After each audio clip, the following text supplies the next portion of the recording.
Hello everyone, this is Riddhi Dubey and in this video we are going to study about the overtaking side distance। तो सबसे पहले तो हम लोग ये देखेंगे कि ओवरटेकिंग साइड डिस्टेंस क्या होता है और इसको डिज़ाइन करने के क्या क्या पैरामीटर्स हैं। तो first of all what is overtaking side distance. तो जैसा कि हम जानते हैं कि जो हमारी व्हीकल्स होती हैं वो अलग अलग स्पीड से चलती हैं। जब भी किसी भी हम लोग हाईवे से जाते हैं तो हर व्हीकल जो है वो सेम स्पीड से नहीं चलती। अगर वो व्हीकल्स सारी की सारी व्हीकल सेम स्पीड पे चलती तो ओवरटेकिंग की ज़रूरत ही नहीं होती। लेकिन ये एक आइडियल केस है और ये बिल्कुल भी इम्पॉसिबल है कि सारे व्हीकल सेम स्पीड से चलें। सब अलग अलग स्पीड से चलती हैं और उनकी टेंडेंसी होती है एक दूसरे को ओवरटेक करने का, राइट। तो अब हम लोग ये देखते हैं कि एक्चुअली में OSD की डेफिनेशन क्या है। तो OSD जो है वो हमारी मिनिमम डिस्टेंस है जो कि एक ड्राइवर जो है वो ओवरटेक कर पाता है अपने से स्लोअर व्हीकल को जो कि उसके आगे चल रही होती है और वो उसको बिल्कुल सेफली ओवरटेक करता है। लेकिन उसके तहत उसको क्या क्या देखना होगा, जैसे अगर आप किसी व्हीकल को ओवरटेक कर रहे हो तो आपको ये साथ में देखना होगा कि ऑपोजिट डायरेक्शन से भी कोई व्हीकल ना आ रही हो। तो वो मिनिमम डिस्टेंस जो कि ड्राइवर के विज़न में हो और वो अपने से स्लोअर व्हीकल को ओवरटेक कर रहा हो अपने से आगे वाले को without any collision and without any collision with जो आपके सामने ट्रैफिक आ रही है ऑपोजिट डायरेक्शन से उसके। तो ये जो होता है हमारा, इसको हम लोग ओवरटेकिंग साइड डिस्टेंस बोलते हैं, राइट। तो अब हम देखते हैं कि ओवरटेकिंग साइड डिस्टेंस क्या होता है। तो जो हमारा ओवरटेकिंग साइड डिस्टेंस है ये किन किन चीज़ों पर डिपेंड करता है। तो सबसे पहले तो ये स्पीड ऑफ ओवरटेकिंग व्हीकल पे डिपेंड करता है। तो जो हमारा ओवरटेकिंग हम व्हीकल्स होते हैं, हम लोग 3 व्हीकल को लेके चलते हैं। एक हमारा होता है ओवरटेकिंग व्हीकल, दूसरा है ओवरटेकन व्हीकल और तीसरा जो है वो ऑपोजिट डायरेक्शन से आ रही व्हीकल, राइट। तो जिससे जो हमारा ओवरटेकिंग व्हीकल होता है, ओवरटेकिंग व्हीकल का मतलब ये हुआ कि जिसको हम लोग जो व्हीकल ओवरटेक कर रही है। तो सपोज़ हम यहाँ पर 3 व्हीकल लेते हैं, एक व्हीकल लेते हैं ए, एक लेते हैं बी और एक लेते हैं सी, राइट। तो ए जो है हमारा, ए जो है वो व्हीकल है जो ओवरटेक करना चाह रहा है, यानी कि वो ओवरटेकिंग व्हीकल है जो ओवरटेक कर रहा है। बी इज़ ओवरटेकन व्हीकल जिसको ओवरटेक किया जा रहा है एंड सी इज़ जो ऑपोजिट डायरेक्शन से आ रही व्हीकल है उसको हम लोग ऑपोजिट डायरेक्शन से आ रही व्हीकल। तो ये जो 3 व्हीकल होते हैं इन तीनों की स्पीड पे डिपेंड करेगा। क्योंकि सपोज़ अगर आप जा रहे हो, सपोज़ आप ए व्हीकल के अंदर आप बैठे हुए हो और ए व्हीकल से आप जा रहे हो, आप बी को ओवरटेक करना चाहते हो क्योंकि बी आपके आगे चल रही है। और सपोज़ किसी एक पॉइंट पे आपको लगता है कि बी की स्पीड कम है और आप अपनी स्पीड को बढ़ा के आप उसको ओवरटेक करना चाहते हैं। तो सेम टाइम पे आपको जो बी की स्पीड होगी उस बी की स्पीड को भी ध्यान रखना पड़ेगा और साथ ही साथ आप अपोजिट डायरेक्शन से आ रहे व्हीकल्स को भी कंसीडर करना पड़ेगा कि कहीं ऐसा ना हो कि जब तक आप बी को ओवरटेक करो तब तक जो अपोजिट डायरेक्शन से व्हीकल आ रही है वो आपके सामने आ जाए बिल्कुल और कोलिजन हो जाए। तो ये जो हमारी ओवरटेकिंग साइड डिस्टेंस होगी वो ए, बी और सी तीनों के स्पीड पर डिपेंड करेगी, राइट। उसके बाद ये डिपेंड करती है हमारी distance between overtaking and overtaking vehicle. जो हमारी ओवरटेकिंग व्हीकल यानी कि व्हीकल ए की स्पीड पे और ओवरटेकन व्हीकल यानी कि जिसको हम लोग ओवरटेक कर रहे हैं उसकी स्पीड पे, दोनों पे डिपेंड करेगा, राइट। उसके बाद से skill and reaction time of the driver. जैसा कि हम जानते हैं कि जो भी हमारा स्टॉपिंग डिस्टेंस होता है, जो भी हमारा रिएक्शन स्टॉपिंग डिस्टेंस जो होगा, यानी कि उस पर जो पूरी तरीके से ड्राइवर की स्किल पे डिपेंड करता है। क्योंकि जितना ही स्किल्ड ड्राइवर होगा उतना ही जो रिएक्शन टाइम होगा वो उतना ही कम लगेगा, राइट। तो स्किल, ड्राइवर की स्किल पे ये बहुत ही ज़्यादा डिपेंड करता है। उसके बाद से जो हमारा जब भी हम ऐसा कि देखते हैं कि सपोज़ अगर हम ओवरटेकिंग व्हीकल है, मतलब ओवरटेकिंग व्हीकल अगर हम उस व्हीकल में हैं, जैसे कि हम बोल सकते हैं कि सपोज़ आप व्हीकल ए में हो जो कि एक ओवरटेकिंग व्हीकल है, तो जब भी आप ओवरटेक करोगे तो आप अपने एक्सेलरेशन को बढ़ाओगे तो वो जो हमारा रेट ऑफ एक्सेलरेशन होगा वो उस पर भी डिपेंड करेगा, राइट। और उसके बाद से ग्रेडेशन ऑफ रोड। तो ये कुछ इंपॉर्टेंट पैरामीटर्स हैं, इंपॉर्टेंट फैक्टर है जिस पे हमारा जो ओवरटेकिंग साइड डिस्टेंस है वो डिपेंड करता है, राइट। तो ये हमारे ओवरटेकिंग साइड डिस्टेंस के कुछ फैक्टर्स हैं जिस पे ओवरटेकिंग साइड डिस्टेंस डिपेंड करता है, right. Okay, now move to the next. अब यहाँ पर हम लोग देखेंगे कि जो हमारा ओवरटेकिंग साइड डिस्टेंस है वो ओवरटेकिंग साइड डिस्टेंस किस तरीके से ऑपरेट करता है। जैसे हम यहाँ पे देख सकते हैं, पहली बात तो इसको हम लोगों ने 2 डिस्टेंस में डिवाइड किया है, D1, D2 एंड D3। जो हमारा OSD होता है यानी ओवरटेकिंग साइड डिस्टेंस वो ये D1 + D2 + D3 इन पे डिपेंड करेगा, राइट। तो अब जैसे सपोज़ मान के चलते हैं हम, यहाँ पर हमने एक व्हीकल लिया हुआ है और वो व्हीकल है हमारा, ये सपोज़ ये व्हीकल है ए, ये व्हीकल है बी और ये हमारी जो व्हीकल है वो है सी, ठीक है। अब मान लीजिए ये जो हमारी ए व्हीकल है और ये जो हमारी बी व्हीकल है, अगर ए जो है वो बी को ओवरटेक करना चाह रही है इस पॉइंट पे, ठीक है। इस पॉइंट पे जो ड्राइवर है उसको ये लगता है कि उसको जो हमारी व्हीकल है उसको बी को ओवरटेक करना है, ठीक है। अगर वो बी को ओवरटेक करना चाहती है तो अब उसको किन किन बातों को ध्यान में रखना पड़ेगा। तो सबसे पहले तो वो ये सोचेगा कि जब तक वो ये सोचेगा कि उसे व्हीकल बी को ओवरटेक करना है तब तक वो कुछ डिस्टेंस जो है वो ट्रैवल कर चुका होगा। अब सपोज़ वो यहाँ पर आया और तब तक जो व्हीकल है बी वो यहाँ तक आ गई, ठीक है। अब वो यहाँ पर इस पॉइंट पे आके व्हीकल ए जो है वो उसको ओवरटेक कर रहा है। अब ओवरटेक करने के लिए उसने क्या किया, अपने लेन को चेंज किया। तो अब इस पॉइंट ऑफ टाइम पे ये ज़रूरी हो जाएगा कि जिस लेन पे वो जा रहा है उस लेन पे कोई व्हीकल ना हो, क्योंकि वो ऑपोजिट डायरेक्शन से आ रहे व्हीकल का लेन है। अगर ये इस वक्त में अगर सपोज़ यहाँ पर कोई व्हीकल होता, इस लेन पर ऑपोजिट लेन पर अगर कोई व्हीकल यहाँ पे होता तो इसका ये कोलिजन हो जाता है। तो इस वजह से व्हीकल ए को इस बात को बहुत ध्यान में रखना होगा कि जो ऑपोजिट डायरेक्शन से आ रही व्हीकल है वो उस दौरान वहाँ पर ना आए, वो जो लेन हो वो बिल्कुल खाली हो। तो ये जो व्हीकल है हमारा वो यहाँ से अपने लेन को इसने चेंज किया और लेन को चेंज करके यहाँ पे आगे बढ़ गया और इसने ओवरटेक कर लिया। अब जब तक कि ये यहाँ पर था तो व्हीकल बी जो थी वो यहाँ पे पहुँच गई, और जब तक इसने व्हीकल बी को ओवरटेक किया तो अब ये जो फाइनल पोजीशन है, फाइनल पोजीशन अगर हम थर्ड कंडीशन पे देखें कि अगर जो व्हीकल ए है वो जब यहाँ पे पहुँची तो व्हीकल बी यहाँ पर है, राइट। अब उसी डायरेक्शन में आप ये देख सकते हो कि जितना टाइम लगा व्हीकल ए को यहाँ से यहाँ तक डिस्टेंस जाने में, उतने में जो व्हीकल सी है वो यहाँ से यहाँ तक आ गया, राइट। तो ये हमारा पूरा टोटल डिस्टेंस हो गया। तो ये जो हो गया हमारा हो गया D1 plus D2 plus D3, D1 D2 and D3, ये टोटल डिस्टेंस हो गई जिसको हम लोग OSD के बराबर कैलकुलेट करते हैं, राइट। एक तो ये हो गया। उसके बाद से यहाँ पर जो है हमारा एक S जो है वो स्पेसिंग को बताता है कि दो व्हीकल्स में जो स्पेस हेडवे है, जो स्पेसिंग है। तो स्पेसिंग हम लोग कैसे नापते हैं, तो स्पेसिंग हम लोग ऐसे नापेंगे कि जो भी हमारा व्हीकल का हेडलाइट होगा, एक व्हीकल के हेडलाइट से दूसरे व्हीकल के हेडलाइट तक की जो डिस्टेंस होगी उसको हम लोग बोलते हैं स्पेसिंग, जिसको हम लोग डिनोट करते हैं स्मॉल s से, राइट। और दोनों व्हीकल के बीच की दूरी को ये स्मॉल d से डिनोट किया है। लेकिन अगर हम यही टोटल OSD निकालेंगे तो टोटल OSD हमारा D1 plus D2 plus D3 होगा। तो अब हम लोग 1 बाय 1 देखते हैं कि D1, D2 और D3 की वैल्यू को कैसे कैलकुलेट करेंगे, क्योंकि क्वेश्चन में हमको direct D1, D2 and D3 की वैल्यू गिवन नहीं होगा। ओके, तो सबसे पहले इसको हम लोगों ने 3 पार्ट में डिवाइड कर दिया है, D1, D2 एंड D3, ठीक। अब क्या बोलता है कि D1 is the distance travelled by overtaking vehicle during the reaction time T of the driver from position A1 to A2। ये हमारी पोजीशन A1 है और ये हमारी पोजीशन A2 है। तो D1 जो है वो उतनी डिस्टेंस ट्रैवल्ड है, उतना डिस्टेंस ट्रैवल्ड है, और वो भी कौन से व्हीकल का, ओवरटेकिंग व्हीकल का, यानी कि जो व्हीकल ओवरटेक कर रही है उसके द्वारा वो डिस्टेंस ट्रैवल होगा, उतना डिस्टेंस होगा, राइट, जितना कि ड्राइवर ने रिएक्शन टाइम सेट करने में लगाया है। जैसे जब ड्राइवर जो है वो जब ये सोचता है कि उसको ओवरटेक करना है, उस दौरान उसने जितना मूवमेंट कर दिया कि सोचने में, जो उसने रिएक्शन लेने में जितना, जब तक वो अपना रिएक्शन लिया तब तक वो कुछ डिस्टेंस ऑलरेडी ट्रैवल कर चुका था। तो वो पोजीशन जो है वो हमारी A1 से A2 तक की है। तो A1 से A2 तक की डिस्टेंस जो है उसको उसने D1 से डिनोट किया है, राइट। तो ये हमारी D1 हो गई। D2, अब D2 क्या है, D2 is the distance travelled by vehicle A from A2 to A3, right. अब ये हमारी A1 पोजीशन है, ये A2 पोजीशन है और ये हमारी पोजीशन हो गई A3। तो ये जो D2 डिस्टेंस है वो A2 से लेके A3 तक की डिस्टेंस है, A2 से A3 तक की डिस्टेंस, ठीक है।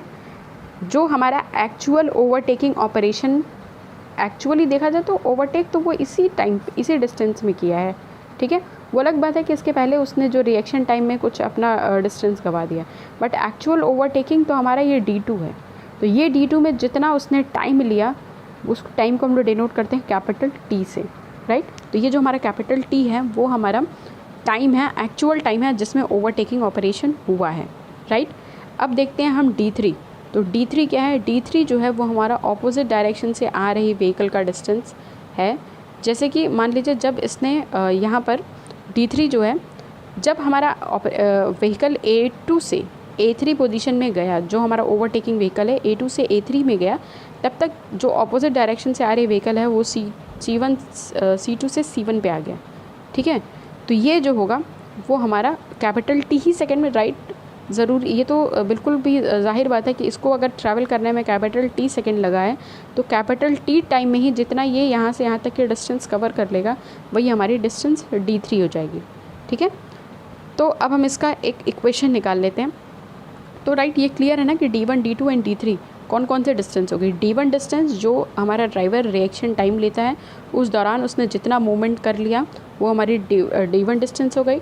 D2 डिस्टेंस जो है वो हमारा एक्चुअल ओवरटेकिंग टाइम जो है उसका डिस्टेंस होगा। एक्चुअल टाइम कैपिटल T में व्हीकल जो है A2 से A3 पोजीशन पे गई और उस दौरान उसने अपना लेन चेंज किया और वो A2 से A3 पे गई, तो वो हमारा एक्चुअल जो ओवरटेकिंग डिस्टेंस हो जाएगा, एक्चुअल OSD हो जाएगा। और जो D3 है, D3 जो है वो हमारी ऑपोजिट डायरेक्शन से आ रही व्हीकल का डिस्टेंस है, जब तक कि हमारा व्हीकल A जो है ओवरटेकिंग कर रहा है। तो वो टाइम क्या है? कैपिटल T, यानी कि कैपिटल T टाइम में ही जब हमारी जो ऑपोजिट डायरेक्शन से आ रहे व्हीकल C1 से C2 पे जाती है, तो वो डिस्टेंस हमारी हो जाती है D3, राइट? अब जो D1 का एक्सप्रेशन है, तो D1 जो है वो हमारा क्या है? Distance, right? D1 is distance, और डिस्टेंस जो होता है हम जानते हैं कि स्पीड इनटू टाइम होता है। तो D1 इज़ डिस्टेंस, और तो ये हमारा जो स्पीड है, स्पीड किसकी? अब सबसे पहली बात तो ये है कि हम यहाँ पे ये देखेंगे कि स्पीड किसका लेना है। तो हमें क्या होता है कि दो वैल्यू गिवन होती हैं, एक वैल्यू जिसको हम बोलते हैं कैपिटल V और एक होती है VB। तो V जो स्पीड होती है वो इस व्हीकल A की स्पीड होती है, और VB जो होती है वो व्हीकल B की स्पीड होती है। लेकिन एक्चुअली में अगर देखा जाए तो जो पूरा ओवरटेकिंग हो रहा है, वो पूरा का पूरा ओवरटेकिंग जो है वो व्हीकल B के रिस्पेक्ट में हो रहा है। व्हीकल B का मोमेंट जो है वो पूरी तरीके से कंसीडर होता है, क्योंकि overtake vehicle A vehicle B को कर रही है। क्यों? क्योंकि व्हीकल B की स्पीड कम है। तो इसलिए जो डिस्टेंस चला है D1 व्हीकल A, वो जो हमारा जैसा कि हम जानते हैं कि डिस्टेंस बराबर आपका वेलोसिटी इनटू टाइम होता है। और टाइम कौन सा टाइम? रिएक्शन टाइम, क्योंकि यहाँ पर जो ड्राइवर है वो रिएक्शन लेने में जितना उसने टाइम लॉस किया है वो टाइम कंसीडर करेंगे। और स्पीड किसकी? स्पीड जो हमारी व्हीकल B जिसको ओवरटेक कर रहे हैं उसकी स्पीड, यानी कि D1 का एक्सप्रेशन आ गया हमारे पास VB into T, right? VB into T, where VB is the speed of vehicle B and small t is reaction time, right? तो ये हमने D1 डिस्टेंस यहाँ पे निकाल लिया। अब हम देखते हैं D2 की वैल्यू कैसे निकालनी है। तो D2 की जो वैल्यू है, D2 की वैल्यू सबसे पहले तो D2 हम लोग देख लेते हैं। जो D2 है वो हमारा ये D नहीं है, ये B है। तो जो हमारा D2 डिस्टेंस होगा, तो अगर हम देखें D2 डिस्टेंस को, तो हम लोग सिंपली जो ये डिस्टेंस बता रहे हैं D2, वो हो जाएगा हमारा B + 2S। ये अगर B है और ये अगर S है और ये अगर S है, तो ये सिंपली B + 2S हो जाएगा, राइट? अब हमें वैल्यू निकालनी है B की और S की, कि B और S क्या होगा, क्योंकि D2 हमने B + 2S ले लिया, वो तो हमने यहाँ पे जो डिस्टेंस देखा वो ले लिया, लेकिन एक्चुअली में ये S और B क्या है। तो अब हम S और B को निकालने का फॉर्मूला निकालते हैं कि हम S और B को कैसे कैलकुलेट करेंगे, राइट? तो सबसे पहले हम लोग क्या करते हैं, S की वैल्यू देखते हैं कि S क्या है। तो S जो है, जैसा कि मैंने बताया था, स्पेसिंग है। तो स्पेसिंग का फॉर्मूला होता है हमारे पास 0.7 VB + 6, ठीक है? ये स्पेसिंग को कैलकुलेट करने का फॉर्मूला होता है। और ये जो 6 होता है, ये हमारा जो एक्सियल लेंथ होता है, वो एक्सियल लेंथ हम 6 मीटर मान के चलते हैं, राइट? तो उसी को हम लोग स्पेसिंग के फॉर्मूले, इसी फॉर्मूले का यूज़ करेंगे। S = 0.7 VB + 6, ठीक है? ये हमारी S की वैल्यू हो गई। तो S की वैल्यू तो हम इस फॉर्मूले से निकाल लेंगे। अब हमारा बचता है B, राइट? B, तो B की वैल्यू हम कैसे निकालेंगे? तो B जो है वो हमारा ये distance B is VB into T, क्योंकि बी भी जो है वो आपकी क्या है, डिस्टेंस है, और डिस्टेंस बराबर वेलोसिटी इनटू टाइम। हमें ये इक्वेशन जो बहुत बचपन से हम लोग पढ़ते आ रहे हैं कि बी जो है वो जो डिस्टेंस होता है हमारा, वो डिस्टेंस बराबर स्पीड इनटू टाइम, राइट। तो इसी इक्वेशन का यूज़ करना है, लेकिन सिर्फ और सिर्फ हमको ये ध्यान रखना है कि जो हम टाइम ले रहे हैं और जो हम स्पीड ले रहे हैं वो कौन सा टाइम और कौन सी स्पीड ले रहे हैं। सिर्फ इस चीज़ पे हम ध्यान रखेंगे तो हमारा सारा इक्वेशन जो है वो बिल्कुल क्लियर बनेगा। तो यहाँ पर हम देख रहे हैं कि एक्चुअल ओवरटेकिंग जो टाइम हमने लिया था वो कैपिटल टी लिया था। तो जो हमारा एक्चुअल ओवरटेकिंग टाइम होगा वो कैपिटल टी, और जो हम स्पीड ले रहे हैं, स्पीड क्योंकि हम लोग ओवरटेक किसको कर रहे हैं, व्हीकल बी को, तो यहाँ पर जो स्पीड हमने कंसीडर किया है वो स्पीड कंसीडर हुआ है व्हीकल बी का, ठीक है। तो ये जो हमने यहाँ पे बी लिया हुआ है, बी जो है वो वी बी इंटू टी है, ठीक है। अब ये जो हमारा कैपिटल टी है, जो टाइम है, उसको निकालने का फॉर्मूला है √4s/a, √4s/a, where a is acceleration. Question में आपको एक्सेलरेशन दिया होगा, राइट। और ये जो s की वैल्यू है, स्पेसिंग जो हमने यहाँ पर निकाली है, वही वैल्यू है। तो t का जो फॉर्मूला हो गया 1/4s/a, वो हम यहाँ से निकालेंगे, और तब हमने ये जो d2 है, d2 की वैल्यू का, d2 का जो फॉर्मूला हमने लिखा है vb इंटू टी, क्योंकि b बराबर vb इंटू टी है प्लस 2s, और s जो हमारी स्पेसिंग है, स्पेसिंग का फॉर्मूला ये है, ठीक है। ये हमने यहाँ पर फॉर्मूलास को क्या किया है, लिख लिया है। अब हम देखते हैं d3 की वैल्यू। तो जो अगर हम d3 की डिस्टेंस को देखें तो d3 डिस्टेंस जो है वो क्या होगा, तो डिस्टेंस बराबर स्पीड इनटू टाइम, बिल्कुल वही चीज़ है। बस अब क्योंकि हमने क्या किया था, हम यही देख रहे थे कि जो हमारा एक्चुअल टाइम टी लगा ओवरटेकिंग ऑपरेशन में, जब हमारी व्हीकल यहाँ से यहाँ तक मूव की, तो उस दौरान जो हमारी व्हीकल सी है, राइट, उस दौरान जो व्हीकल सी है वो कहाँ से कहाँ तक आई। तो टाइम तो दोनों का बिल्कुल सेम था। इस टाइम में, एक्चुअल टाइम में व्हीकल सी जो है कितना डिस्टेंस ट्रैवल किया, तो टाइम में तो कोई दिक्कत ही नहीं है, वही कैपिटल टी हमें लेना है। अब स्पीड देखनी है, तो इसकी जो स्पीड होगी वो इंडिपेंडेंट स्पीड होगी, वो बिल्कुल भी वी के स्पीड पे डिपेंडेंट नहीं होगी। तो जो हमें simple formula v into T का लगाना है यहाँ पे, ठीक है। तो इस तरीके से क्या हुआ कि हमने देखा कि कैसे जो हमारा d1, d2 एंड d3 की जो वैल्यू आई है, जब हम क्या करेंगे, क्वेश्चन अगर हमको पूछेगा तो हम d1, d2 और d3 की वैल्यू को निकालेंगे इस फॉर्मूले से, और इस फॉर्मूले से निकाल के हम लोग अल्टीमेटली लास्ट में इन तीनों वैल्यूज़ को ऐड कर देंगे, राइट। इन तीनों वैल्यूज़ को हमें क्या करना है, ऐड करना है। अब देखते हैं यहाँ पे, जैसे यहाँ पे हम देख सकते हैं कि जो हमारी वैल्यू है यहाँ पे, तो इस वैल्यू को अगर सपोज़ हमें OSD है, OSD को कैलकुलेट कर रहे हैं, तो d1 + d2 + d3, जैसा कि हमने बताया आपको d1 + d2 + d3 लेना है। और d1 की जो डिस्टेंस है हमारी, d1 डिस्टेंस है vb इंटू टी, राइट, हमने पीछे निकाला हुआ है। यहाँ पे जो vb है वो स्पीड ऑफ व्हीकल b है, स्मॉल t जो है वो रिएक्शन टाइम ऑफ ड्राइवर है। उसके बाद जो d2 है वो हमारा vb into T plus 2s है, ठीक है, vb into T plus 2s जो हम यहाँ पे ले रहे हैं। तो ये जो vb है वो हमारा व्हीकल की स्पीड है, यानी कौन से व्हीकल की, बी व्हीकल की।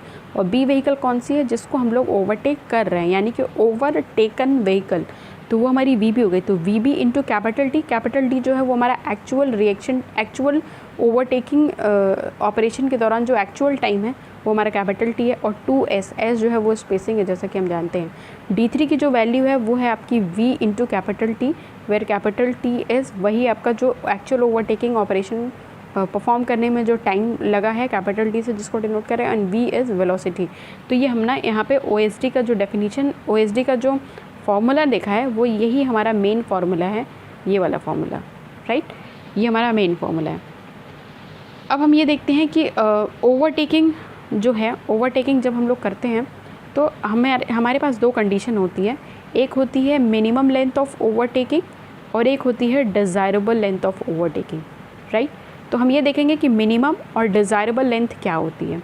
तो जो हमारी मिनिमम लेंथ होती है, मिनिमम लेंथ यानी कि मिनिमम हमें कितना डिस्टेंस चाहिए जो कि ओवरटेकिंग के लिए सेफ़ माना जाएगा, तो वो हमारा मिनिमम लेंथ होता है 3 OSD के बराबर, ठीक है। इसको हमको बिल्कुल नोट की तरह याद रखना है कि 3 OSD के बराबर मिनिमम होती है, और जो हमारी डिज़ायरेबल होती है वो हमारी 5 OSD के बराबर होती है। तो जब भी हमने क्वेश्चन में कई बार क्या होता है कि हमसे बोलता है कि आप हमको मिनिमम और डिज़ायरेबल जो है ओवरटेकिंग साइड डिस्टेंस बताइए, तो हम क्या करेंगे, सिंपली जो OSD का फॉर्मूला है यहाँ से हम OSD की वैल्यू को निकालेंगे। मिनिमम के लिए 3 OSD कर देना है और डिज़ायरेबल के लिए 5 OSD, राइट। तो इस तरीके से हम लोग क्या करेंगे, इसकी वैल्यू को कैलकुलेट कर लेंगे। अब हमने यहाँ पर एक न्यूमेरिकल लिया हुआ है। अब इस न्यूमेरिकल में देखिए आपसे पूछ रहा है कि अगर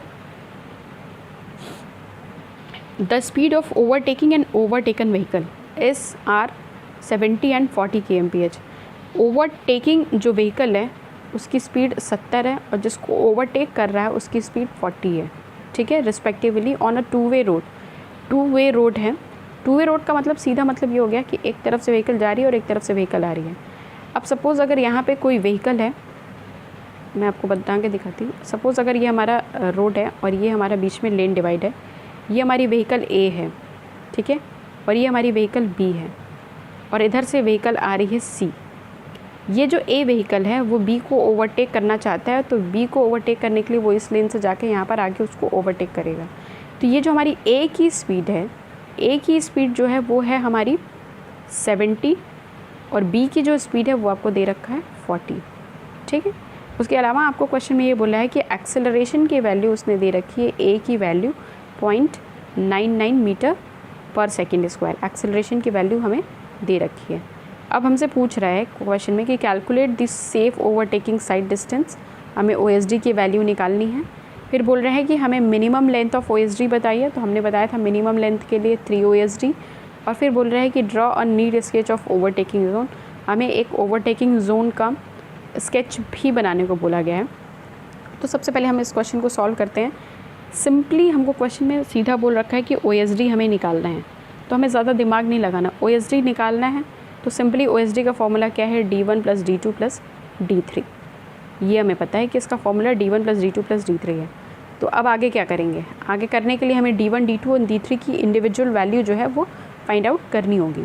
तो अगर हम D1 की वैल्यू को निकालें तो सबसे पहले हमने यहाँ पर क्या किया है, जो क्वेश्चन में वैल्यूज़ गिवन है, जैसे कि हमें V की वैल्यू जो है वो दे रखा है 70, जो कि हमारा ओवरटेकिंग व्हीकल है, और VB यानी व्हीकल B की स्पीड जिसको ओवरटेक कर रहा है उसकी जो स्पीड है वो 40 kmph दी हुई है। तो सबसे पहले हमने क्या किया है, इसको मीटर पर सेकेंड में चेंज किया है, क्योंकि जो भी हमने फार्मूला रखा है उसमें कई जगहों पर मीटर पर सेकेंड है और कुछ जगहों पर kmph में वैल्यू रखनी है, राइट। तो सबसे पहले हमने अगर इसको 70 को kmph से मीटर पर सेकेंड में चेंज किया है, तो सीधा हमें करना कुछ नहीं है, 70 × 5/18 कर लीजिए।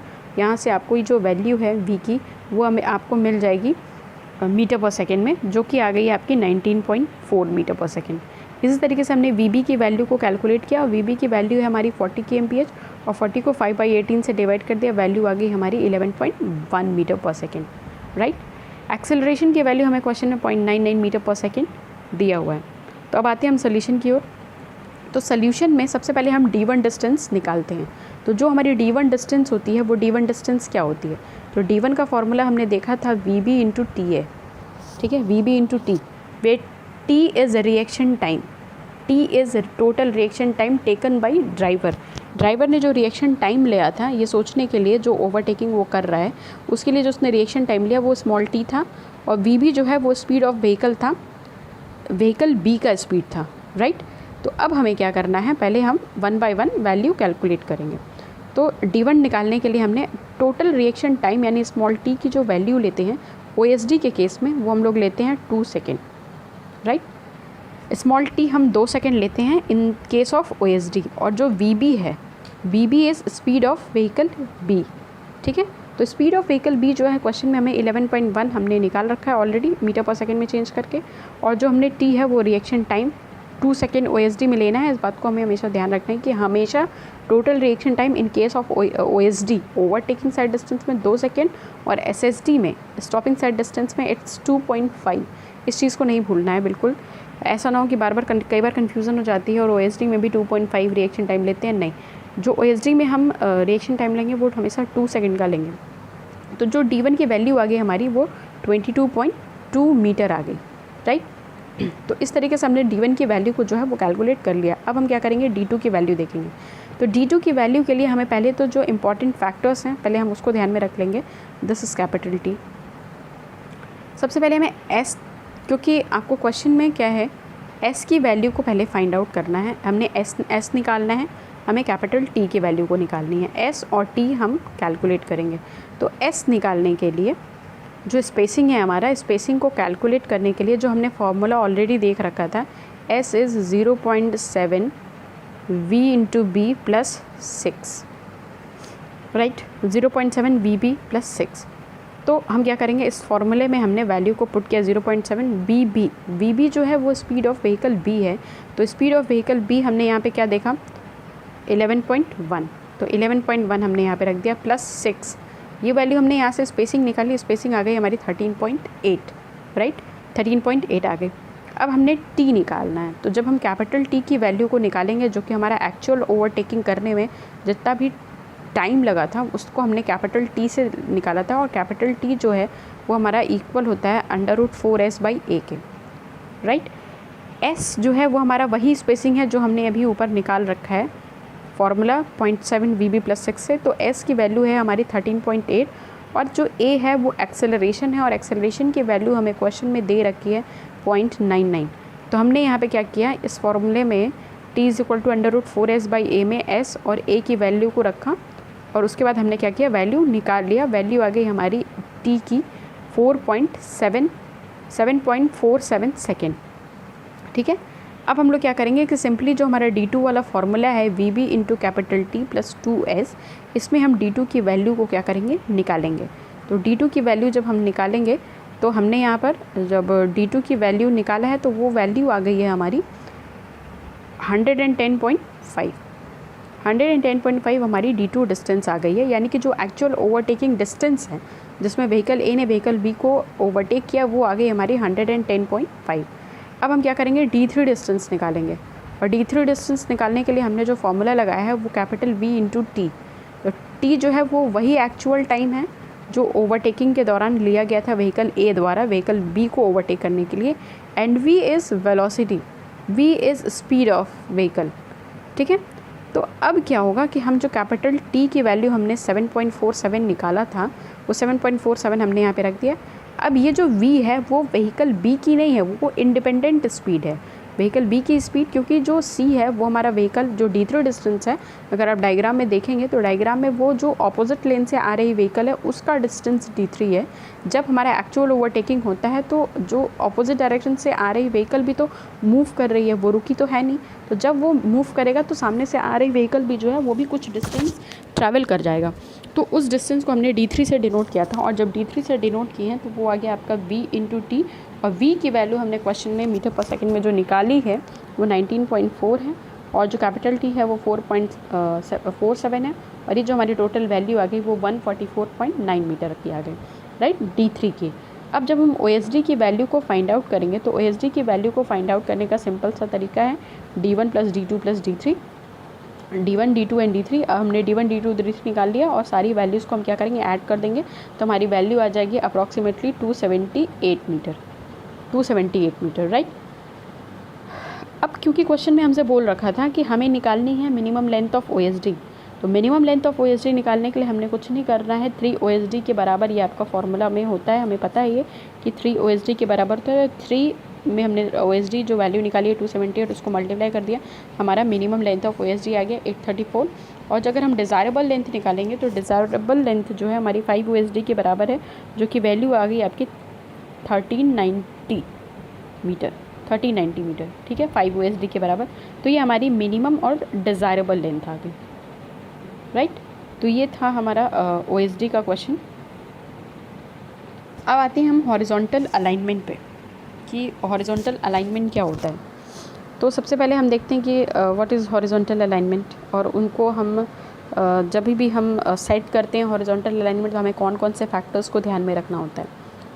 तो किन किन फैक्टर्स को ध्यान में रखेंगे जब हम हॉरिजॉन्टल अलाइनमेंट को सेट करेंगे, डिज़ाइन स्पीड, ठीक है, radius of circular curve, type of road and length of transition curve, super elevation and extra widening. इन सब के बारे में इंडिपेंडेंटली हमको पढ़ना होगा कि क्या जब हम डिज़ाइन ऑफ हॉरिजॉन्टल कर्व, जब हम लोग जो हमारा हॉरिजॉन्टल कर्व का अलाइनमेंट होता है, तो जैसे कि सपोज़ अगर आप कोई हॉरिजॉन्टल कर्व पे मूव कर रहे हो, हॉरिजॉन्टल कर्व है ऐसा, ठीक है। और जब इस कर्व पे हम मूव करते हैं तो जब भी किसी रोड पे कोई घुमावदार रोड होती है तो हमें उसके रेडियस पे ध्यान देना होगा, यहाँ पे जो व्हीकल की स्पीड होगी उस पर ध्यान देना होगा, किस तरीके की रोड है और जो हमारा ट्रांजिशन कर्व है उसकी लेंथ क्या है, उसमें कितना सुपर एलिवेशन दिया हुआ है हमने और कितनी एक्स्ट्रा वाइडनिंग दी है। क्योंकि जब भी कोई घुमावदार रोड होती है तो वहाँ पर हमको जो रोड की विड्थ होती है उसमें हमें एक्स्ट्रा थोड़ा सा विड्थ प्रोवाइड करना पड़ता है, जिसको हम लोग एक्स्ट्रा वाइडनिंग बोलते हैं। Super elevation is raise of outer edge. जब भी आप देखोगे कि कोई भी हॉरिजॉन्टल कर्व होगा अगर, तो ये जो आपका आउटर एज होगा वो इनर एज के रिस्पेक्ट में कुछ उठा हुआ होगा। तो जो सुपर एलिवेशन होता है उसको हम बोलते हैं कि raise of outer curve with respect to the inner edge. तो इनर एज की रिस्पेक्ट में ये जो हमारा आउटर एज जो होता है वो थोड़ा सा उठा हुआ होता है, उसी को हम लोग सुपर एलिवेशन बोलते हैं, जो प्रोवाइड करते हैं कि ओवर टर्निंग या फिर आप बोलते हैं सेंट्रीफ्यूगल फोर्स जो लगता है, उस सेंट्रीफ्यूगल फोर्स को कंपनसेट करने के लिए सुपर एलिवेशन हम प्रोवाइड करते हैं, राइट। तो यहाँ पर हमें कुछ फैक्टर्स को ध्यान में रखना होता है। ये जो हमारा टेबल है डिज़ाइन स्पीड के रिस्पेक्ट में, और उसमें हमने ये दिया हुआ है कि जो आपका क्रॉस स्लोप होगा वो कितना कितना होगा। तो सबसे पहले जो है वो टेरेन क्लासिफिकेशन है, किस तरीके का टेरेन होगा तो उस पर हमें कितना क्रॉस स्लोप देना है। तो अगर हमारा प्लेन टेरेन है तो प्लेन टेरेन के क्रॉस स्लोप जो है वो 0 to 10% के बीच में दे सकते हैं। रोलिंग है तो 10 to 25, माउंटेनियस है 25 to 60, steep is greater than 60% होगा, राइट। उसी तरीके से नीचे जो हमारा है कुछ रोड क्लासिफिकेशन के हिसाब से प्लेन, रोलिंग एंड माउंटेनियस और स्टीप में हमें रूलिंग और मिनिमम रेडियस के बारे में दिया हुआ है कि स्पीड के हिसाब से हमें कितना कितना वैल्यूज़ जो है वो रखना है।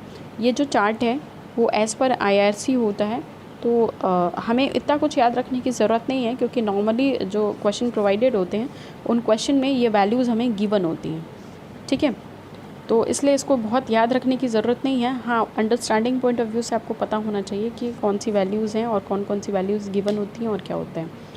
जो कुछ रिकमेंडेड डिज़ाइन स्पीड है, कई बार क्या होता है कि हमसे डिज़ाइन स्पीड जो है सीधे बोलता है कि रूरल रोड है या अर्बन रोड है, तो उसके हिसाब से हमको डिज़ाइन स्पीड कई बार अगर नहीं दिया हुआ है तो हमको ये याद रखना होगा कि रूरल एरियाज़ और अर्बन एरियाज़ के लिए कितनी कितनी डिज़ाइन स्पीड होती है।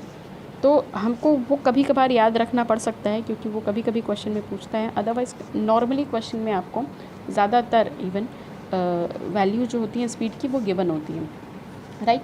तो जैसे मान लीजिए यहाँ पर जो है अगर आर्टीरियल रोड है, डिज़ाइन रिकमेंडेड जो IS पर IRC अर्बन रोड्स के लिए जो आर्टीरियल रोड होती हैं अर्बन रोड के अंतर्गत आती हैं, और उनकी जो डिज़ाइन स्पीड है वो हम 80 kmph मान के चलते हैं। सब आर्टीरियल रोड के लिए 60 kmph, कलेक्टर्स के लिए स्ट्रीट रोड के लिए 50 kmph और लोकल स्ट्रीट के लिए 30 kmph, राइट। अब आते हैं हम हॉरिजॉन्टल कर्व पे। हॉरिजॉन्टल कर्व, तो सबसे पहले हॉरिजॉन्टल कर्व अगर हम देखें तो जब भी हम लोग, जैसा कि मैंने आपको बताया, मैं एक डायग्राम यहाँ पे ड्रॉ करती हूँ। सपोज़ ये कोई एक हॉरिजॉन्टल कर्व है, तो हॉरिजॉन्टल कर्व क्या होता है, जो दो हमारी स्ट्रेट रोड होती हैं, इन दो स्ट्रेट को कनेक्ट करने के लिए बीच में एक हम लोग सर्कुलर पोर्शन प्रोवाइड करते हैं, ताकि दो स्ट्रेट रोड को जोड़ने के लिए जो है वो हमारा हॉरिजॉन्टल कर्व यूज़ होता है। पर जो ये हमारी घुमावदार रोड होती है, इस घुमावदार रोड पे होता क्या है, सेंट्रीफ्यूगल फोर्स जो है वो हमारा तेज़ी से एक्ट करता है, और वो सेंट्रीफ्यूगल फोर्स अगर ज़्यादा लगेगा तो क्या होगा कि जर्क की प्रॉब्लम आएगी, और जर्क की प्रॉब्लम आने की वजह से या फिर हो सकता है कि ओवर टर्निंग की टेंडेंसी बने या फिर स्किडिंग की टेंडेंसी बने, व्हीकल जो है वो ओवरटेक कर लेता है। क्योंकि जो हमारा सर्कुलर पाथ होता है, तो हम जानते हैं कि सर्कुलर रोड पे होता क्या है कि टेंडेंसी होती है कि सेंट्रीफ्यूगल फोर्स जो है वो आउटवर्ड डायरेक्शन में लगता है, सेंट्रीफ्यूगल फोर्स किसी भी सर्कुलर बॉडी के। तो ये जो हमारे आउटवर्ड डायरेक्शन में सेंट्रीफ्यूगल फोर्स लगता है, तो हम जानते हैं कि जो हमारा सेंट्रीफ्यूगल फोर्स होता है उसकी वैल्यू क्या होती है, mv²/gr। mv²/gr ये हम जानते हैं, ये हमारे सेंट्रीफ्यूगल फोर्स की वैल्यू होती है। तो ये जो हमारा आउटवर्ड डायरेक्शन में लग रहा होता है सेंट्रीफ्यूगल फोर्स, उसको कौन कंपनसेट करता है, जो इनर डायरेक्शन में जो हमारा लेटरल फ्रिक्शन होता है वो करता है उसको कंपनसेट, ठीक है। तो जो हमारा सेंट्रीफ्यूगल फोर्स है, वो सेंट्रीफ्यूगल फोर्स को हम P से डिनोट करते हैं, और उस P से डिनोट करते हैं फॉर्मूला वही है जो हम हमेशा से पढ़ते आए हैं फिजिक्स में, mv²/gr, वेयर m इज़ आपको व्हीकल का दिया होगा, जो भी वेट और मास दिया होगा, v is speed of vehicle, g हमको पता है जो constant acceleration due to gravity होता है, and r is radius of curve. तो ये जो है वो हमें ऑलरेडी जो है क्वेश्चन में दिया होता है। कई बार आपको p is equal to mv²/r या wv²/gr ऐसे दिया होगा। तो अगर हम चाहें तो हमें यहाँ पर हम एक कंडीशन निकालते हैं, क्योंकि हम जानते हैं कि जो सेंट्रीफ्यूगल फोर्स होता है वो होता है, सपोज़ अगर w v²/g into R, w_v²/g into R. Centrifugal force को हम लोग p से डिनोट करते हैं। अगर हम इस w के फैक्टर को अगर p/w के फॉर्म में लिखें तो यहाँ पे आपका इक्वेशन बनेगा v²/gr, v²/gr। ये जो हमारी कंडीशन बनती है p/w is equal to v²/gr, ये एक बहुत ही इंपॉर्टेंट कंडीशन है, और इस कंडीशन के रिस्पेक्ट में ही हम लोग ओवरटर्निंग स्किडिंग के फिनोमेना को स्टडी करते हैं, राइट। तो क्या हुआ है, जैसे हम यहाँ पे देख सकते हैं कि ये जो आपका यहाँ पे सेंट्रीफ्यूगल फोर्स के इक्वेशन को लिया है, और यहाँ पे इसने p/w is equal to v²/gr का एक कंडीशन बनाया है। और इस जो रेशियो है हमारा p/w का, ये जो रेशियो होता है इसको हम लोग बोलते हैं सेंट्रीफ्यूगल रेशियो या फिर इम्पैक्ट फैक्टर। यही रेशियो होता है, सेंट्रीफ्यूगल रेशियो या फिर इम्पैक्ट फैक्टर, राइट। तो जो हमारा सेंट्रीफ्यूगल फोर्स होता है, तो सेंट्रीफ्यूगल फोर्स जैसे कि मैंने बताया कि आप किसी सर्कुलर कर्व पे चलोगे, आउटवर्ड डायरेक्शन में लगेगा, ठीक है। तो इसको नेगोशिएट करने के लिए अब क्या होता है कि जो व्हीकल होती है, अगर वो नेगोशिएट नहीं हुआ तो व्हीकल या तो ओवरटर्न करेगा या फिर वो क्या, अब ओवरटर्न करेगा तो वो आउटवर्ड डायरेक्शन में ओवरटर्न करेगा, या फिर व्हीकल जो है वो लेटरली जो है वो स्किड करने लगता है। स्किड मतलब जो हमारा फिसलना होता है, नॉर्मली जो व्हीकल जो है वो स्किडिंग वाली जो फिनोमिना होती है। तो सपोज़ जैसे अगर ओवरटर्निंग इफेक्ट आता है तो वो कैसे आएगा, सपोज़ ये हमारी कोई व्हीकल है और ये व्हीकल का टायर है, ठीक है। अब जो व्हीकल का वेट है W वो नीचे की ओर लग रहा है, और ये जो P है हमारा, वो हमारा सेंट्रीफ्यूगल फोर्स है, ठीक है। हमने क्या किया है, यहाँ पर मोमेंट को कंसीडर किया है, अब हम ये मान के चलते हैं कि जो हमारा व्हीकल का सेंटर है, और सेंटर से लेके यहाँ तक की जो दूरी है उसको हमने स्मॉल h मान लिया है कि स्मॉल h है, और जो सेंटर से लेके यहाँ टायर के सेंटर तक की डिस्टेंस है उसको b/2 से मान लिया है, राइट। तो अगर हम मोमेंट को कंसीडर करें तो यहाँ पे हम देख सकते हैं कि जो क्लॉकवाइज मोमेंट बराबर एंटी क्लॉकवाइज मोमेंट, राइट। तो अगर हम क्लॉकवाइज मोमेंट लें तो मोमेंट क्या होता है, फोर्स इनटू डिस्टेंस। तो फोर्स जो है वो हमारा स्मॉल कैपिटल P है, और डिस्टेंस अगर यहाँ से यहाँ तक की डिस्टेंस स्मॉल h है तो ये डिस्टेंस भी स्मॉल h होगी। हमने क्या माना है कि जो हमारा व्हीकल है, व्हीकल के CG से नीचे तक का जो डिस्टेंस है वो स्मॉल h मान के चल रहे हैं, यानी कि small p capital P into small h। तो ये हमारा जो यहाँ पर बनेगा, एक बार आपको मैं दिखाती हूँ बना के,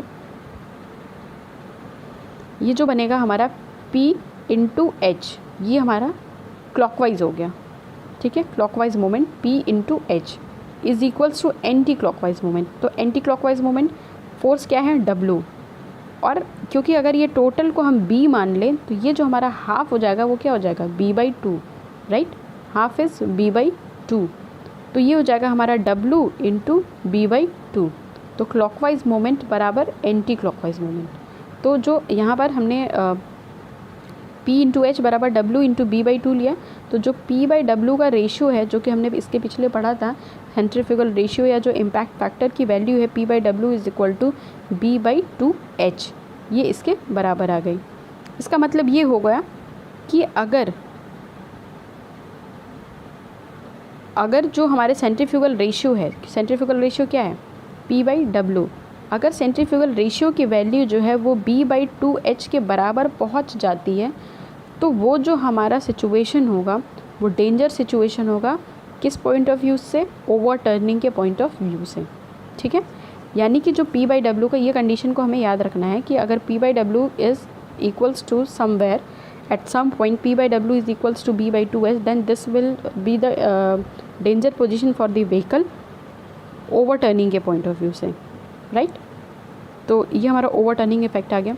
स्किडिंग इफेक्ट को अगर हम देखें कि स्किडिंग कैसे होती है, तो स्किडिंग के लिए हम देख सकते हैं स्किडिंग के लिए जैसा कि हम लोग हमेशा पढ़ते आए हैं कि जो हमारा लेटरल मूवमेंट होता है, लेटरल मूवमेंट को रजिस्ट करता है जो सेंट्रीफ्यूगल फोर्स लग रहा होता है आउटवर्ड डायरेक्शन में, जो आउटवर्ड डायरेक्शन आपका ये है और यहाँ पे सेंट्रीफ्यूगल फोर्स लग रहा है, तो इसको काउंटर बैलेंस करने के लिए हमेशा एक फ्रिक्शनल फोर्स ऑपोजिट डायरेक्शन में लगेगा, क्योंकि विदाउट लेटरल फ्रिक्शन ये पॉसिबल ही नहीं है कि सेंट्रीफ्यूगल फोर्स लगे। तो उसको किसी भी फोर्स को कंपनसेट करने के लिए हमेशा उसके ऑपोजिट डायरेक्शन में कोई ना कोई एक फोर्स हमेशा एक्ट करेगा, ताकि जो बैलेंस है उसको बनाया जा सके। तो स्किडिंग और ओवरटर्निंग को बचाने के लिए भी, ओवरटर्निंग जो है क्या होता है, उसमें गाड़ी जो है वो आउटर साइडर में पलट जाती है, तो वो मोमेंट के कारण पलटती है, मोमेंट का बैलेंस होता है वहाँ पे, इसलिए हमने वहाँ पे क्लॉकवाइज मोमेंट बराबर एंटी क्लॉकवाइज मोमेंट को कंसीडर किया था, क्योंकि ओवरटर्निंग में टर्निंग हो जाती है, राइट। अभी जो हम यहाँ पढ़ रहे हैं ट्रांसवर्स स्किडिंग पढ़ रहे हैं, ट्रांसवर्स स्किडिंग जो है वो हमारी होती है ड्यू टू जो हमारा लेटरल फ्रिक्शन होता है उनकी वजह से। तो सिंपली जो हमारा फ्रिक्शन F इंटू डब्ल्यू, हम लोग हमेशा से पढ़ते आ रहा है फ्रिक्शन की वैल्यू, जो हमारा फ्रिक्शनल फोर्स होता है उसका, तो जो ये P है वो सिंपली F इंटू डब्ल्यू के बराबर, यानी कि ये जो P है हमारा सेंट्रीफ्यूगल फोर्स वो सीधा सीधा लेटरल फ्रिक्शन के बराबर है, which is F into W. तो F इंटू डब्ल्यू करके हमने यहाँ पर स्किडिंग जो है देख लिया है, राइट।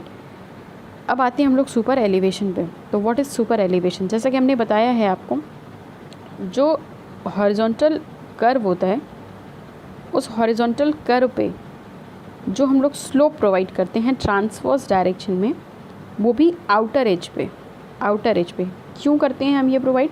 क्योंकि जो हमारा इनर एज पे जो सेंट्रीफ्यूगल फोर्स लग रहा होता है, आउटर एज पे सेंट्रीफ्यूगल फोर्स जो लग रहा होता है, उस इफ़ेक्ट को काउंटरएक्ट करने के लिए हम हमेशा जो है सुपर एलिवेशन प्रोवाइड करते हैं। जैसे कि देखते हैं, मान लेते हैं कि ये एक हमारा हॉरिजॉन्टल कर्व है, राइट, ये हॉरिजॉन्टल कर्व है और इस हॉरिजॉन्टल कर्व पे अगर व्हीकल हमारी इधर से मूव कर रही है तो ये हमारा आउटवर्ड डायरेक्शन हो गया और इस आउटवर्ड डायरेक्शन में हमारा लग रहा है सेंट्रीफ्यूगल फोर्स, ठीक है।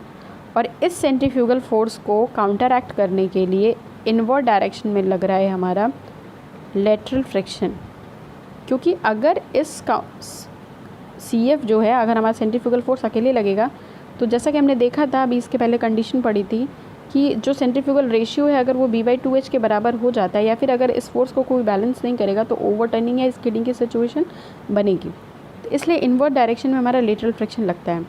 लेकिन उसके साथ ही साथ क्या करते हैं, जो हमारा आउटर एज होता है उसको हम थोड़ा उठा के बनाते हैं with respect to inner edge, ठीक है, थोड़ा सा राइज कर देते हैं। इसे राइज को हम लोग बोलते हैं सुपर एलिवेशन।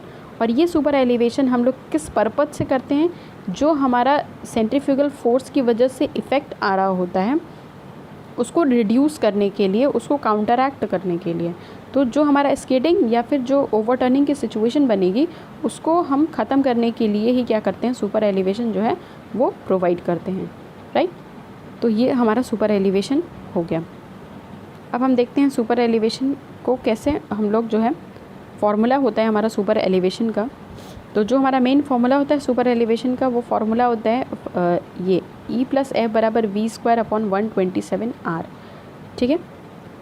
जो हमने इसके पहले इक्वेशन पढ़ा हुआ था, वेयर E इज़ जो है वो हमारा सुपर एलिवेशन है, यही सुपर एलिवेशन की वैल्यू हमें कैलकुलेट करनी होती है। F जो है वो लेटरल फ्रिक्शन है, V is speed of vehicle है, R is radius of horizontal curve है।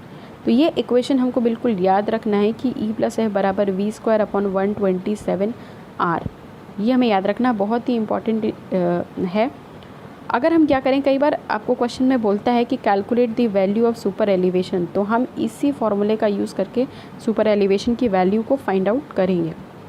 लेकिन कई बार आपको क्वेश्चन में कंडीशंस के साथ देता है कि if full lateral friction is provided, और कभी आपको बोलेगा कि इफ़ फ्रिक्शन इज़ नेग्लेक्टेड। तो इस चीज़ का आपको ध्यान रखना है कि अगर वो बोलता है कि फुल लेटरल फ्रिक्शन प्रोवाइड कर रहे हैं, तो फुल लेटरल फ्रिक्शन, पहली बात तो जो हमारी लेटरल फ्रिक्शन होती है उसकी वैल्यू फिक्स होती है 0.15, राइट, इसको याद रखना है हमें। 0.15 लेटरल फ्रिक्शन हमेशा फिक्स वैल्यू होती है। और जो हमारी लॉन्गिट्यूडनल फ्रिक्शन होती है, जो कि हम लोग SSD में कैलकुलेट करते हैं, वो वैल्यू होती है 0.35। तो ऐसा ना करें कि कभी यहाँ पर लॉन्गिट्यूडनल फ्रिक्शन को लेते आएँ और 0.35 वैल्यू रख दें, बिल्कुल भी नहीं करना है ये, क्योंकि हम जानते हैं कि जो हमारा सेंट्रीफ्यूगल फोर्स है उसको काउंटरएक्ट कौन करता है, लेटरल फ्रिक्शन। तो यहाँ पे जो फ्रिक्शन लगा है हमारा वो लेटरल है और लेटरल फ्रिक्शन की वैल्यू 0.15 है, इस चीज़ को बिल्कुल ध्यान रखना है। तो ये जो हमारा इक्वेशन है ई प्लस है बराबर वी स्क्वायर अपॉन 127R, ये जो फॉर्मूला है वो कैलकुलेशन ऑफ सुपर एलिवेशन के पॉइंट ऑफ व्यू से ये फॉर्मूला डिराइव हुआ है, इसको याद रखना है। अगर बोलता है कि हमारा फ्रैक्शन जो है वो नेग्लेक्टेड है, फ्रैक्शन को नेग्लेक्ट कर रहे हैं, तो फ्रैक्शन को नेग्लेक्ट करेंगे तो यानी कि फ्रैक्शन जो है वो उस कंडीशन में क्या हो जाती है, ज़ीरो हो जाती है। फ्रैक्शन को नेग्लेक्ट कर दिया मतलब फ्रैक्शन ज़ीरो हो गया। तो हम इसी इक्वेशन में अगर f बराबर 0 रख दें तो e की वैल्यू क्या मिल जाएगी हमें, वी स्क्वायर अपॉन 127R। तो ये हमें e की वैल्यू मिल गई, ठीक है। अगर हमसे यही क्वेश्चन में बोलता कि if full lateral friction is provided, तो फुल लेटरल फ्रिक्शन बोलेगा तो हम f की वैल्यू को कितना रखेंगे, 0.15। इस चीज़ को हमें ध्यान रखना है क्योंकि कई बार क्वेश्चन में कंडीशंस के साथ पूछता है, ठीक है। ओके, अब हम एक और कंडीशन पढ़ेंगे। क्या होता है कई बार जो हमारी ई की वैल्यू होती है सुपर एलिवेशन की जो मैक्सिमम वैल्यू होती है वो हम देते हैं 0.07। आप खुद सोचो कि सुपर एलिवेशन हमने क्या बताया, इनर एज के रिस्पेक्ट में आउटर एज को रेस करना, जिसको हम लोग डिनोट करते हैं स्मॉल ई से। ये हमारा इनर एज है और ये हमारा आउटर एज है। अगर हम बहुत ज़्यादा राइज कर देंगे तो हमारा व्हीकल्स के लिए डिस्कम्फर्ट हो जाएगा, वो व्हीकल जो है वहाँ पे डिस्कम्फर्ट फील करेगा। लेकिन थोड़ा सा अगर हम राइज़ करते हैं तो व्हीकल जो है वो जो सेंट्रीफ्यूगल फोर्स लग रहा होता है उसको काउंटरैक्ट कर लेता है, उससे वो बच जाता है। तो हम जो ई की मैक्सिमम वैल्यू देंगे वो 0.07 देंगे, उससे ज़्यादा कभी भी नहीं देंगे। तो इन केस अगर हमने कैलकुलेट किया और ई की वैल्यू जो है वो ज़्यादा आ गई, सपोज़ अगर ई की वैल्यू ज़्यादा आ गई, तो हम ऐसे में क्या करते हैं, जब हमसे बोलता है कि आप सुपर एलिवेशन डिज़ाइन करो कि क्या होगी सुपर एलिवेशन की वैल्यू, तो हम ई की वैल्यू को सबसे पहले क्या करते हैं, इस फॉर्मूले में रख के फाइंड आउट करेंगे। जब ई की वैल्यू को हम फाइंड आउट करेंगे और ई की वैल्यू हमारी 0.07 से अगर कम आती है then it's okay, it's fine, it's completely fine. आपकी ई की वैल्यू अगर 0.07 से ज़्यादा आ रही है या कम आ रही है या फिर 0.07 के बराबर आ रही है, बट इन केस अगर आपकी ई की वैल्यू जो है वो 0.07 से ज़्यादा आ रही है, तो ऐसे कंडीशन में क्या करेंगे, हम वैल्यू चेक करेंगे एफ़ के लिए। और फिर जब हम एफ़ के लिए वैल्यू चेक करेंगे तो एफ़ की वैल्यू हमें पता है लेटरल फ्रिक्शन की वैल्यू 0.15 से ज़्यादा नहीं होनी चाहिए।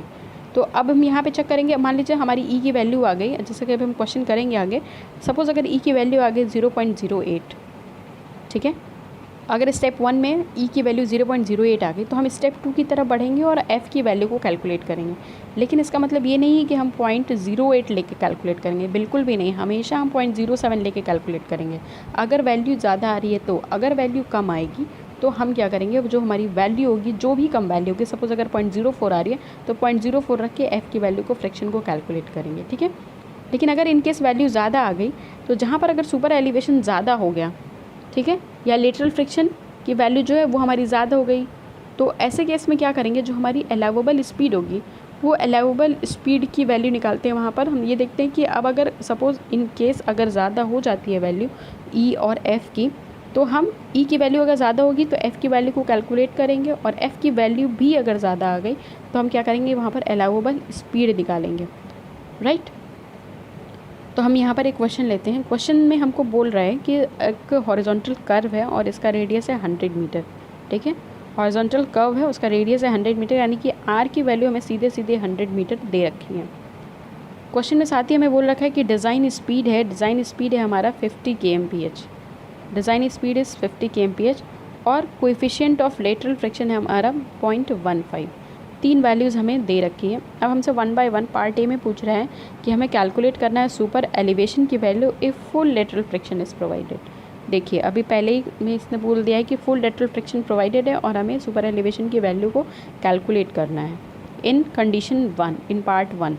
पार्ट 2 में बोल रहा है कि calculate the coefficient of friction needed, हमें स्मॉल एफ़ की वैल्यू पूछ रहा है।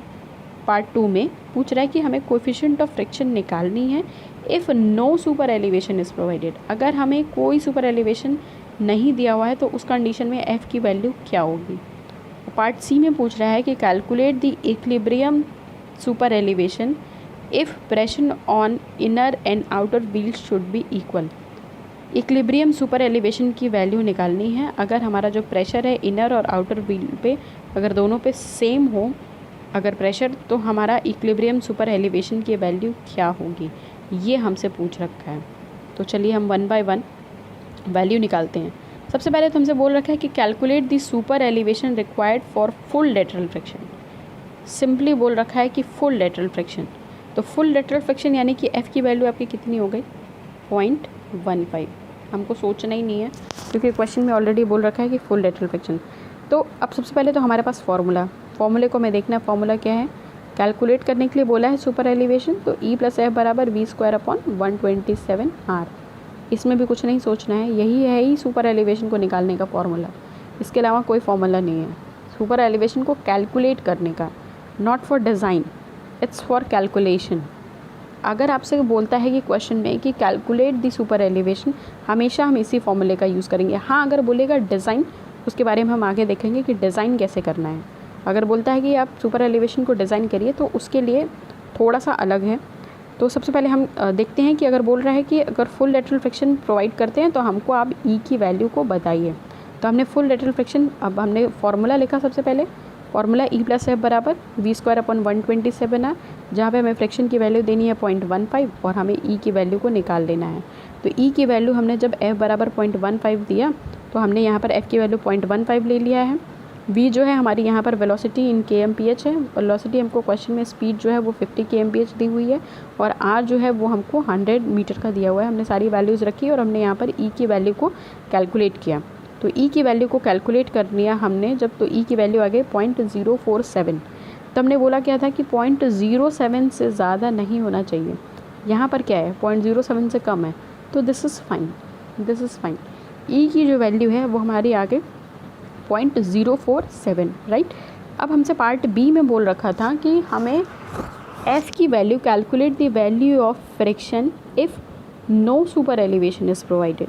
तो हमसे बोल रखा है कि हमें सुपर एलिवेशन की वैल्यू दी ही नहीं है, कोई सुपर एलिवेशन उस हॉरिजॉन्टल कर्व पे हमको दिया ही नहीं हुआ है और हमें वैल्यू कैलकुलेट करनी है किसकी, फ्रिक्शन की। तो E की वैल्यू क्या हो गई उस कंडीशन में 0, क्योंकि बोल रहा है no super elevation means E is 0। F की वैल्यू हमें कैलकुलेट करनी है विच इज़ लेटरल फ्रिक्शन है, ये तो हमसे पूछ ही रहा है कि आप फ्रिक्शन की वैल्यू बताइए। Formula is same, E + F बराबर v²/127R। कंडीशन चेंज हो गई है, E की वैल्यू नो सुपर एलिवेशन के कंडीशन में E इज़ 0 और F की वैल्यू हमें फाइंड आउट करनी है। V और R हमें पता है, हमने यहाँ पे F की वैल्यू निकाल ली 0.197, राइट, हमने यहाँ पे निकाल ली। लेकिन हमने क्या देखा था कि F की वैल्यू जो है वो 0.15 से ज़्यादा होनी ही नहीं चाहिए। तो ऐसे कंडीशन में भले हमारी फ्रिक्शन की वैल्यू आ तो गई 0.197, लेकिन वो किस केस में आई है, अगर सुपर एलिवेशन नहीं है तो, ठीक है। और थर्ड में बोल रहा है कि अगर इनर और आउटर दोनों टायर पे इक्वल प्रेशर हो तो सुपर इक्विलिब्रियम सुपर एलिवेशन की वैल्यू निकालिए। तो अब दोनों प्रेशर अगर इक्वल हो, फॉर्मूला हमारे पास है E बराबर v²/127R और हमने यहाँ से निकाल लिया, तो हमारा यहाँ के लिए भी सुपर एलिवेशन आ गया 0.197, ठीक है। तो ये था हमारा क्वेश्चन उसके हिसाब से। लेकिन हमको इस बात को ध्यान में रखना है कि जब भी हमसे बोलेगा कि calculate the value of super elevation या फिर बोलता है design the value of super elevation, तो ये दोनों बहुत ही अलग फिनोमिना है, बहुत ही अलग फिनोमिना है, इस चीज़ को ध्यान में रखना है। तो कैलकुलेशन के पॉइंट ऑफ व्यू से अगर हम यूज़ करेंगे तो हमें ये फॉर्मूले को यूज़ करना है। लेकिन जब हमसे ये बोलेगा कि डिज़ाइन करना है, तो डिज़ाइन में हम लोग क्या लेते हैं, जब हमें सुपर एलिवेशन को डिज़ाइन करना होता है तो जो भी हमारे डिज़ाइन स्पीड होती है उसका 75% लेके हम लोग सुपर एलिवेशन को डिज़ाइन करते हैं, राइट। तो अब हम आगे देखते हैं डिज़ाइन ऑफ सुपर एलिवेशन का क्या क्या स्टेप है। तो सबसे पहले अगर स्टेप्स के बारे में देखते हैं तो स्टेप 1 क्या बोलता है, हमने अभी आपको क्या बोला कि जब हम डिज़ाइन करेंगे सुपर एलिवेशन को तो 75% ऑफ डिज़ाइन स्पीड लेके चलेंगे। जैसे अगर आपसे बोल दिया कि डिज़ाइन स्पीड इज़ 80 kmph, तो जब हम एलिवेशन डिज़ाइन करेंगे तो 80 kmph का 75% लेंगे, राइट। इस बात को ध्यान रखना है। तो ये जो हमने कैलकुलेशन, हमने एक फार्मूला ही बना दिया कि हमें कोई इसमें बार बार 75% को कैलकुलेट ना करना पड़े। तो E बराबर हमने क्या पढ़ा था v²/gr, जब हम पढ़ रहे थे तो एलिवेशन का फॉर्मूला v²/gr हमने जो मीटर पर सेकंड के रिस्पेक्ट में पढ़ा था। तो इसको जब हम 75% लेते हैं तो 75% लेने के लिए हमने क्या किया 0.75 v, राइट, इसका v का 75%। तो v का अगर आप 75% लोगे तो v × 75/100 which is equal to 0.75 v, ठीक है। v स्क्वायर है तो इसका स्क्वायर अपॉन g × r, ये हमने ये वैल्यू यहाँ पर सुपर एलिवेशन की ले ली। जब हम इसको कैलकुलेट करेंगे तो हमारे पास फॉर्मूला आ जाएगा v²/225r। तो e की जो वैल्यू आ गई, e का जो फॉर्मूला आ गया वो आ गया e बराबर v²/225r, राइट। अब स्टेप 2 की तरफ आते हैं, देखते हैं कि स्टेप 2 में क्या करना है। तो स्टेप 2 में जब हमने यहाँ से स्टेप 1 से जो e की वैल्यू को फाइंड आउट किया है, अगर ये e की वैल्यू अगर 0.07 से कम आ गई तो जो भी e की वैल्यू आएगी, सपोज़ अगर वैल्यू आ गया 0.04, तो ठीक है, ओके होगा वो सिचुएशन। जितनी भी वैल्यू आएगी हम वही वैल्यू दे देंगे। लेकिन अगर वो वैल्यू जो है वो 0.07 को एक्सीड करेगा, if e is greater than 0.07, तो फिर हम क्या करेंगे, e की वैल्यू जो e मैक्स है, अगर सपोज़ हमारी e की वैल्यू स्टेप 1 से आ गई आगे सपोज़ 0.097, तो ये जो है वो 0.07 से ज़्यादा है। तो ऐसे कंडीशन में इस वैल्यू को हम कभी नहीं लेंगे, हमेशा मैक्सिमम वैल्यू को लेंगे विच इज़ 0.07, ठीक है। तो ये हमारी e की वैल्यू हो गई, 0.07 लेंगे और फिर हम आगे की तरफ प्रोसीड करेंगे, ठीक है। ये हमने स्टेप 2 से क्या किया, e की वैल्यू को कंफर्म कर लिया। अब स्टेप 3 की ओर जाएंगे। स्टेप 3 की ओर जाएंगे अगर, तो हम क्या करेंगे, स्टेप 3 में f की वैल्यू को निकालेंगे। फॉर्मूला बिल्कुल वही है, e + f = v²/127r, ठीक है। अब क्योंकि हमने e की वैल्यू जो निकाली थी वो ज़्यादा आ गई, अब स्टेप 1 में क्या था, कम था, तो कम आया तो हमें आगे के लिए देखना ही नहीं है। लेकिन अगर जो e की वैल्यू है वो ज़्यादा आ गई, तो हम अब क्या करेंगे, फ्रिक्शन के लिए कैलकुलेट करेंगे कि अगर e की वैल्यू अगर इतनी है तो हमें कितना फ्रिक्शन देना है वहाँ पे। तो e की वैल्यू अब क्योंकि ज़्यादा आ गई है तो हमें वैल्यू 0.07 ही लेके चलना है, राइट। 0.07 लेंगे, f की वैल्यू को क्या करेंगे, हम कैलकुलेट करेंगे f की वैल्यू, ठीक है। और f अगर हमें कैलकुलेट करना है तो e की वैल्यू जो है वहाँ पर हम रखेंगे 0.07 और f की वैल्यू को इसी फॉर्मूले से कैलकुलेट कर लेंगे। तो यहाँ पर हम देख सकते हैं जो हमारा f का फॉर्मूला आया है, f का फॉर्मूला आया है v²/127r, और माइनस जो हमारी e की वैल्यू है 0.07 वो हमने ले लिया, ठीक है। तो ये वैल्यू हमने ले लिया, ठीक। अब इसके लिए जो हमने अगर f की वैल्यू निकाली है, f की वैल्यू अगर हम इससे निकालेंगे और वैल्यू हमारी 0.15 से कम आएगी, तो यानी कि e बराबर 0.07 पे हमने f की वैल्यू निकाली थी, तो वो हमारा ओके होगा, ठीक है। लेकिन अगर f की वैल्यू जो है अब स्टेप 3 में भी वो 0.15 से ज़्यादा आ जा रही है, तो अब हमें क्या करना पड़ेगा, स्पीड को रिस्ट्रिक्ट करना पड़ेगा। मतलब अगर वहाँ की डिज़ाइन स्पीड 80 है तो हमें उस स्पीड को घटा के एक लिमिट पे लाना होगा, ऐसी लिमिट पे जहाँ पे वो सुपर एलिवेशन और फ्रिक्शन को कंपनसेट कर सके, राइट। तो अब हम क्या करेंगे, स्टेप 4 की ओर बढ़ेंगे, और स्टेप 4 की ओर जब हम बढ़ेंगे फॉर्मूला उसी को यूज़ करेंगे, e + f = v²/127r। लेकिन ये जो v होगा यहाँ पे इसको हम va से डिनोट करते हैं, और ये जो v होता है यही हमारा अलाउेबल स्पीड होता है। यहाँ पे जो हमारी e की वैल्यू है, क्योंकि वो हमारी फिक्स हो गई है, ज़्यादा आ रही थी, एक्सीड कर रही थी, तो हमने 0.07 ले लिया। f की वैल्यू है 0.15 से ज़्यादा नहीं दे सकते, वो भी एक्सीड कर गई, हमने 0.15 दे दिया। तो अब हमारे पास कोई ऑप्शन ही नहीं है, रेडियस तो हमारा कांस्टेंट ही रहेगा वो ऑलरेडी, उसको तो हम घटा बढ़ा सकते नहीं हैं। किसको घटा बढ़ा सकते हैं, स्पीड को। तो हम va की वैल्यू यहाँ से निकालेंगे, और जब va की वैल्यू हम निकालेंगे यहाँ से, तो va का जो फॉर्मूला है वो √27.94 r के बराबर आ जाएगी, और ये हम अलाउेबल स्पीड को यहाँ से निकाल लेंगे जो भी हमारा फॉर्मूला होगा उससे, और फिर हम देखेंगे कि यहाँ पर अलाउेबल स्पीड की जो वैल्यू है वो क्या आ रही है, ठीक है। एक क्वेश्चन लेते हैं हम इसके रिगार्डिंग। क्वेश्चन है, design the rate of super elevation for the horizontal, ये सुपर एलिवेशन है। Design the rate of super elevation for the horizontal highway curve of radius 500 and speed 100 kmph। ई की वैल्यू हमें निकालने को बोल रहा है, डिज़ाइन करना है हमें। अगर हमें कर्व जो का रेडियस जो है वो 500 मीटर दिया हुआ है और जो स्पीड है वो 100 kmph दिया हुआ है। हमें दो वैल्यू r और v की दी हुई है, और e की वैल्यू को हमें फाइंड आउट करना है, राइट। अब इसका सल्यूशन देखते हैं कि सल्यूशन क्या है। तो आ जाते हैं सल्यूशन पे। सबसे पहले हमने क्या किया है, e की वैल्यू को कैलकुलेट किया। तो e की वैल्यू को कैलकुलेट करने के लिए हमने फार्मूला लगाया। फार्मूला है e बराबर v²/225r, ठीक है। ये तो हमने स्टेप 1 में ही डिज़ाइनिंग में पढ़ लिया था कि e के लिए हम v²/225r लगाएंगे। तो v की वैल्यू जो है हमें क्वेश्चन में 100 दे रखी है, और r की वैल्यू जो है वो 500 ऑलरेडी दे रखी है। हमने सारी वैल्यूज़ को पुट किया और वैल्यू हम रखे, वैल्यू आ गई हमारी सुपर एलिवेशन की 0.089, 0.089 हमारी वैल्यू आ गई। अब हम जैसा कि देख सकते हैं मैक्सिमम वैल्यू हमारी कितनी होती है 0.07, और ये जो वैल्यू है वो 0.07 से ज़्यादा है।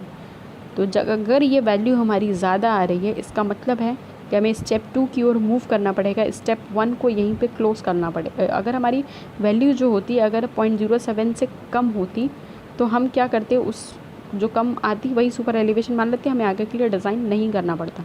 लेकिन क्या हुआ है, हमारी वैल्यू एक्सीड होने की वजह से हमारी ई की जो वैल्यू है वो एक्सीड हो गई है 0.07 से। तो अब हम स्टेप 2 की और मूव करेंगे, और स्टेप 2 की ओर जब मूव करेंगे तो हम एफ़ की वैल्यू निकालेंगे।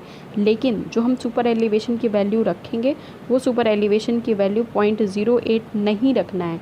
ऐसा ना हो कि हम ई की वैल्यू निकालें और हम यही रख दें, क्योंकि अगर आप खुद सोचो, अगर आप ई की वैल्यू जो है 0.089 रख के निकालोगे तो ये जो हमारी वैल्यू होगी वो सिंपली वो जो वैल्यू होगी वो ई बराबर 0.089 के लिए फ्रिक्शन कैलकुलेट करेगा, ना कि 0.07 पे, जबकि हम मैक्सिमम दे तो 0.07 ही सकते हैं।